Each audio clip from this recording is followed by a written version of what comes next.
بسم اللہ الرحمن الرحیم۔ ضلع شیخوپورہ میں پچھلے ایک سال سے شیخوپورہ کی انتظامیہ بالخصوص ڈی پی او شیخوپورہ بلال ظفر شیخ، ڈی سی او شیخوپورہ شاہد عمران مارت اور سیکورٹی برانچ کے میاں منظور اور دیگر حساس اداروں کی غلط رپورٹنگ کی وجہ سے تحریک لبیک پاکستان ضلع شیخوپورہ کے ذمہ داران اور کارکنان کے خلاف، بالخصوص بھکھی کے کارکنان کے خلاف جھوٹی اور بے بنیاد ایف آئی آر 4 شیڈول میں شامل کر دیا گیا اور فرقہ واریت میں تحریک لبیک پاکستان کے ذمہ داران و کارکنان کو دھکیلا جا رہا ہے۔ کے ایف سی شیخوپورہ میں جو بندہ قتل ہوا، اس کی آڑ میں تقریباً 200 سے زائد کارکنان و ذمہ داران کے گھروں پر چھاپے مارے گئے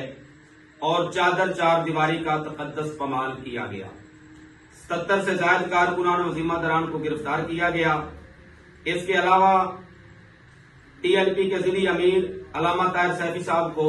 10 ماہ سے زائد بے بنیاد ایف آئی آر میں پابند سلاست رکھا ہوا ہے، جو کہ انتہا ظلم اور زیادتی ہے۔ ضلع شیخوپورہ کی انتظامیہ کو بذریعہ سوشل میڈیا اور دیگر پیغامات کے ذریعے توجہ دلانے کے باوجود معاملات کو حل نہ کرنا ضلع شیخوپورہ کے امن کو تباہ کرنے کے مترادف ہے۔ لہذا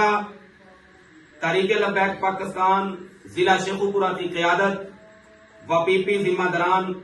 و سینئر رہنماؤں کی مشاورت سے 23 جون بروز پیر صبح 9 بجے